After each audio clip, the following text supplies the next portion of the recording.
Bonjour, ce cours est dédié à la question de l'organisation des marchés dans la PAC. Et donc, nous allons vous raconter la petite histoire des OCM. Et vous allez découvrir dans la diapo suivante ce que veut dire ce mystérieux acronyme. L'acronyme OCM signifie Organisation commune de marché. Et les OCM, classiquement, historiquement dans l'histoire de la PAC, c'était l'ensemble des règles qui, pour un grand type de marché agricole, permettaient de rassembler tous les instruments qui allaient soutenir et organiser ce marché-là. Donc, par exemple, on pouvait voir dans l'ensemble de ces règles-là les règles de système de prix garanti, les versements d'aide à la production ou au stockage, les quotas, des normes de commercialisation ou de production, voire même aussi les règles d'échange avec les pays tiers. Dans l'histoire de la PAC, il y a eu jusqu'à 21 organisations communes de marché, 21 OCM, et qui couvraient finalement 21 types de produits agricoles au sein de l'Union européenne. Bon, par exemple, on n'en a mis que quelques-uns sur cette diapo, les céréales, dont le principal instrument était les prix garantis et les prix d'intervention, on reviendra dessus, l'OCM fruits, qui s'appuyait surtout sur des organisations de producteurs, mais aussi l'OCM sucre avec les quotas betteraviers, l'OCM lait avec les fameux quotas laitiers, et puis la vigne et le vin, qui a donné lieu, entre autres, à un instrument important qui sont les droits de plantation. Commençons par exemple avec l'OCM céréales. Cet OCM a prévalu à l'origine de la PAC et jusqu'à la fin des années 80, elle n'existe plus aujourd'hui.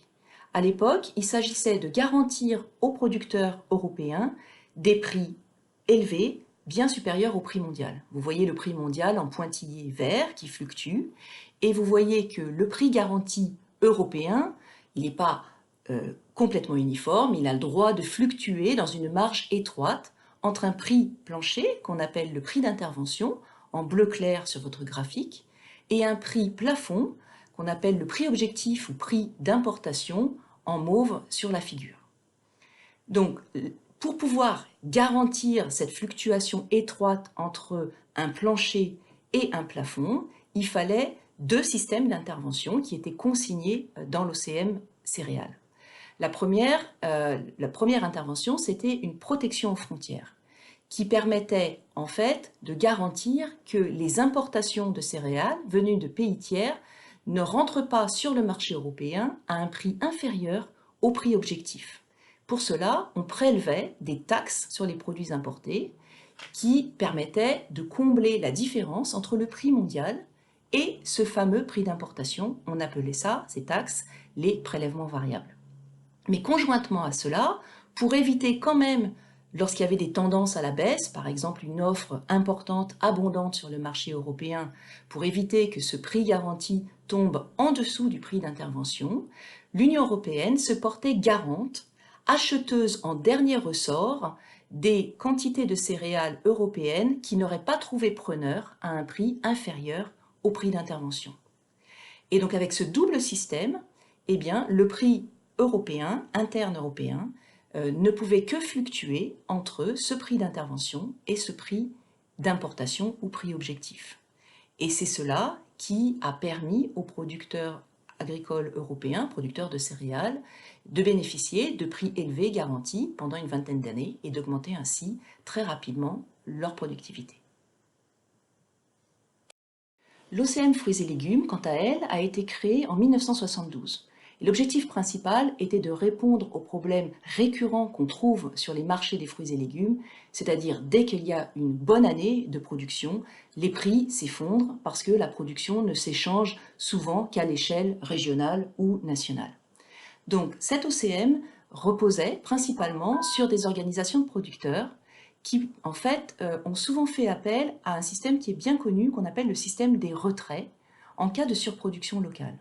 Lorsque il y a trop de production, qu'est-ce qui se passe? Souvent, les prix s'effondrent, et il est dans ces cas-là plus bénéfique pour les agriculteurs locaux de retirer une partie de la production du marché de façon à faire remonter les cours. Et l'Union européenne était d'accord pour financer les producteurs, pas individuellement, mais en tant qu'organisation de producteurs, pour qu'ils retirent une partie de leur production de la vente et qu'ils la détruisent afin qu'elle ne se retrouve pas sur le marché. En 1996, on a aussi lancé des programmes opérationnels pour financer ces organisations de producteurs et les aider finalement à mieux adapter leur offre, la qualité de leur offre par exemple, à les normes aussi environnementales de la production de fruits et légumes à la demande du consommateur. En contrepartie, pour ces aides qui permettaient par exemple d'investir, on leur demandait de réduire les excédents structurels qui pendant si longtemps avaient été gérés via le système de retrait. Un dernier exemple est celui du programme Fruits à la récré qui finance la distribution gratuite de fruits dans les écoles primaires et qui permet à la fois de concourir à une meilleure alimentation des enfants dans l'Union européenne, mais aussi finalement à réduire en partie les excédents. En 2007, l'Union européenne a décidé de rassembler l'ensemble des règles qui étaient donc, comme vous avez pu le voir, en partie différentes d'un produit à un autre, au sein d'un règlement unique. Et donc on est passé à la terminologie de OCM unique, une seule OCM qui permet finalement de couvrir l'ensemble des problématiques de tous les marchés agricoles. Mais de fait, cette OCM unique intervient beaucoup moins que les OCM dont nous avons parlé dans les diapos précédentes, et il reste surtout ce qu'on appelle des filets de sécurité, c'est-à-dire des interventions de dernier recours lorsque les marchés, par exemple, sont très perturbés, par exemple s'effondrent très rapidement à un moment donné.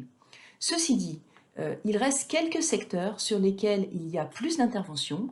L'exemple classique, c'est celui des fruits et légumes, dont on a déjà parlé, mais aussi celui de la vigne et du vin, où il y a encore un certain montant financier qui est non négligeable, qui est orienté sur la modernisation des outils de production pour l'ensemble de la filière, pas simplement pour les producteurs agricoles, mais aussi pour les transformateurs et pour les négociants. Et ces aides sont surtout destinées et gérées par les interprofessions. L'ensemble de ces aides-là, de l'OCM unique, sont financées par le premier pilier de la PAC, donc entièrement 100% par l'Union européenne, mais elles ne représentent que 10% du fonds du premier pilier.